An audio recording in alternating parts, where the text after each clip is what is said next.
আমাকে চেনেন তো? 30 ডিসেম্বর আমি বসিরহাটে গেছিলাম 2023। বললাম শাহজাহান সাবধান হও, তোমার দিন কিন্তু গুনাহ হচ্ছে। 1 তারিখে বলে এই মেদিনীপুরের বেটা এলে ছাল চামড়া ছাড়িয়ে দিব, আমাকে বলছে। আমি কদিন আগে গিয়ে ওর বাড়ির সামনে থেকে মিষ্টি খেয়ে এসছি, সরবেড়িয়াতে দাঁড়িয়ে। আমি আছি লড়াইতে শাহজাহান জেলের ভিতরে। 2023-এ দুর্গাপূজার সময় রাজবাড়ি বলে একটা জায়গা আছে সন্দেশখালীতে, ব্যবসায়ী সমিতি গেরুয়া কাপড় দিয়ে প্যান্ডেল করেছিল। জিয়ারউদ্দিন মোল্লা তৃণমূলের উপপ্রধান সেই গেরুয়া কাপড় খুলিয়ে সবুজ কাপড় লাগিয়েছে। জিয়ারউদ্দিন মোল্লা কোথায় এখন? জেলের ভিতরে। শক্তিপুরেও যা যা করেছেন আপনারা, যা যা বলেছেন আপনারা মনে রাখবেন, পৃথিবীটা গোল, সব হিসাব হবে। এই চোর তৃণমূলকে তাড়াতে হবে। 80 লক্ষ শৌচালয় দিয়েছেন মোদিজি পশ্চিমবঙ্গে, আপনি পেয়েছেন? 40 লক্ষ বাড়ি দিয়েছেন আবাসের, আপনি তো পাবেন না। সাগরদিঘির কাবিলপুরের প্রধান একা যদি 17টা বাড়ি নেয়, লাইলা বিবি আগে প্রধান ছিল, এত নাম বলেছি আমি, এখন আর ওকে প্রদান করেনি। এবারে একা 17টা বাড়ি নিয়েছে, গোটা গোষ্ঠী সদ্য, আপনি পাবেন কেন? সব ছেড়ে দিয়েছে। পিসি কি বলছে? মহিলাদেরকে বলছে বিজেপি এলে লক্ষ্মীর ভান্ডার বন্ধ হয়ে যাবে। আরে লক্ষ্মীর ভান্ডার বিজেপি এলে বন্ধ হবে না, 1000-এর বদলে 3000 হবে। আমাদের স্কিম আসামে দেয় 2500 টাকা করে, মধ্যপ্রদেশে লাডলি বাহিন আগে 1500 দিত, এখন মোহন যাদব 3000 টাকা করে দেয়।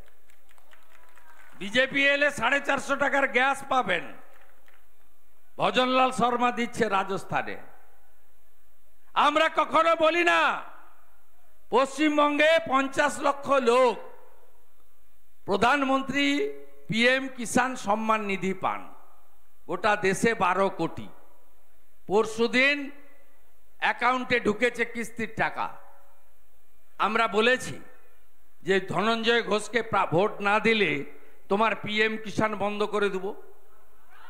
কোনোদিন আমরা বলি না এটা সরকারের টাকা, তৃণমূল ভাবছে ওটা ওদের পৈতৃক সম্পত্তির টাকা। এই তৃণমূলকে উচিত শিক্ষা দিতে হবে। কালকে একটা ক্যাসেট বের করেছে আমাদের মন্ডল সভাপতির ভিডিও, গঙ্গাধর কয়াল। এই ভাইপো, আমি এই ভাইপোকে ধন্যবাদ জানাবো। আমাদের বাঙালিদের তো একটু শর্ট মেমোরি। সন্দেশখালীটা আলোচনায় ছিল কিন্তু একটু পিছিয়ে গেছিল। সেই সন্দেশখালীকে জাগ্রত করে দিয়েছেন আপনি। সন্দেশখালীতে 10 বছর ধরে আপনার লোকেরা মাঝরাত্রে ডেকে মহিলাদেরকে পিঠা খাওয়ার নাম করে কি কি করেছে, মহিলারা গোটা ভারতবর্ষকে জানিয়ে দিয়েছে। গোটা ভারতবর্ষের লোক জেনে গেছে আপনারা কি কি করেছেন। খুব কাঁচা স্ক্রিপ্ট লিখেছে।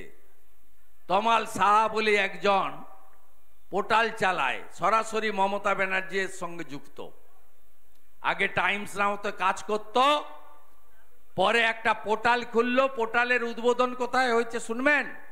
ধনধান্য বলে একটা সরকারি গেস্ট হাউসে। উদ্বোধকের নাম শুনবেন? মমতা ব্যানার্জি। এত কাঁচা কাজ, কোথায় নিয়ে যাই আমি দেখবেন এটাকে, কোথায় নিয়ে যাই এটাকে দেখবেন। ভাইপো বলছে আমাকে জেলে ঢুকাবে বলেছে। আরে আমি আপনার নাম বলিনি, আমি বলেছি কয়লা ভাইপো জেলে যাবে, আর আপনি বলছেন আমি জেলে যাব। তাহলে সবাই বুঝতে পারছে কয়লা ভাইপোটা কি। তৃণমূলের গেঁড়ুটা তুলবেন তো, সাফ করবেন তো, একদম সাফ করবেন তো। এই আসন জিততে হবে, কেন জিতবেন না? মোদিজি প্রধানমন্ত্রী হবে। এই 5 বছর খলিলুর রহমান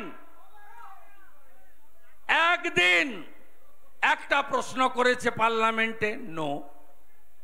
ভাষণ দিয়েছে? নো। কোন মন্ত্রীকে চিঠি লিখেছে? নো। কোন কাজ করতে পেরেছে? নো। কোভিডের সময় বাড়ি থেকে বেরিয়েছে? নো। সব যদি নো হয়, এই রকম একটা অযোগ্য অপদার্থ লোক কেন যাবে? মোদিজির একজন কর্মী যাবে। আমরা নেতাকে প্রার্থী করিনি, সেলিব্রিটিকে প্রার্থী করিনি, আমরা ডিগ্রি দেখে প্রার্থী করিনি। আমরা একটা ওবিসি পরিবার থেকে উঠে আসা, গোপ সমাজের তরুণ তাজা রাষ্ট্রবাদী দেশপ্রেমিক বন্দে মাতরম বলা ভারত মাতার সন্তানকে প্রার্থী করেছি।